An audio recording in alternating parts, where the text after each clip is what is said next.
Heyo, so I thought we'd take a look at some more Peter Bernstein chord soloing, and this is taken from the same recording as the last lick. So it's a live performance with Martin van Itterson of Take the Coltrane. So it's a blues in F, and this lick is also taken from the first 4 bars of the chorus. Right, so a blues in F, we have 1 bar F7, 1 bar B flat 7.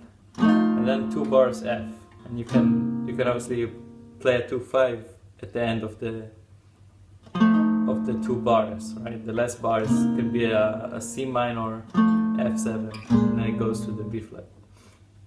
So let's go ahead and take a look at what Pete plays. So he starts with the same chord we were using on the last lick. So if you checked out that video, this chord should be familiar.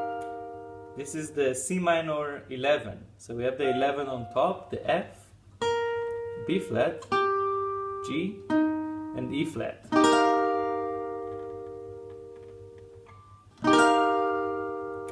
And he plays the chord on the 4, right? So it's kind of like a syncopation. 1, 2, 3.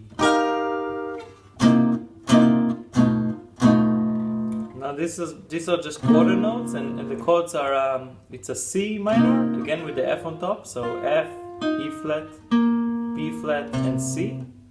And now the next chord is a B7.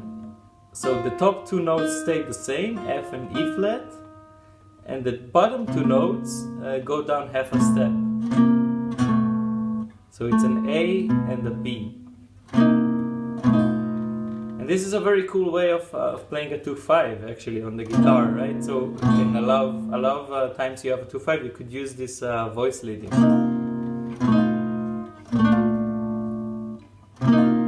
Just on any 2/5 you might have. But anyway, Pete doesn't solve. I mean, it doesn't reach the B flat here. It goes back to the C minor. So this is just kind of a decoy. It's kind of a way of playing F7, and it doesn't really go to B flat yet, right? It's gonna go to B flat on the 5th bar. Anyway, it goes back to the same chord, to the C minor 11. Now he plays it twice and on the offbeats. So it's a 3 end and a 4 end. So it's 1, 2, 3. And now he does. He keeps playing the F on top. So throughout this lick, we're gonna have the F on top, but he plays a bit of alternative changes to what you usually have in a blues.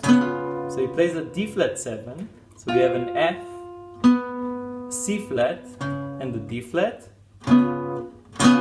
Plays that twice, and now a G flat major 7. So an F, B flat, and the G flat. Again, twice. And now a B7 sharp 11. So the same chord from before. We have an F, D sharp, A, and the B.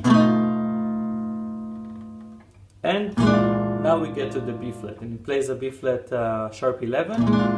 So we have an F, still F on top, D, E flat, E, and a B flat. So this is the 5th bar.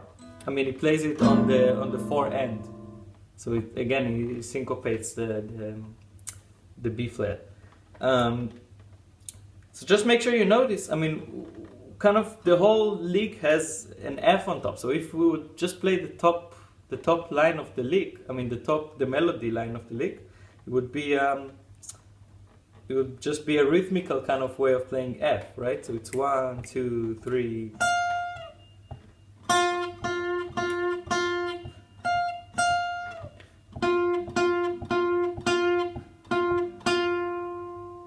Right? But if we play the chords with it,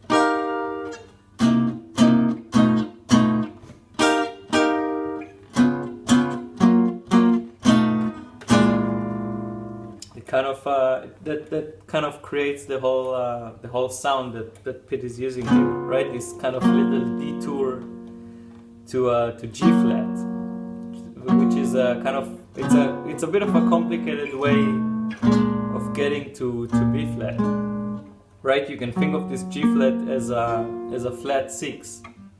So a lot of times you'd have, I mean, this kind of chord progression of flat 6, 5, 1, right? And the 1 being B flat now, right? Because that's the goal we're aiming for.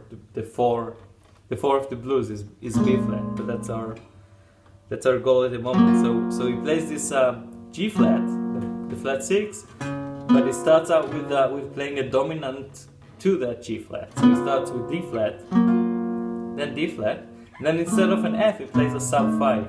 So it's this B7. So I think that's the logic behind the way Pete plays this.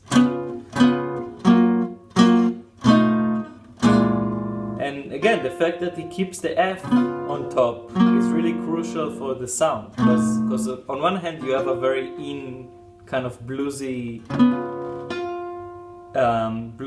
groovy kind of lick on top, which is just using the 1, the F.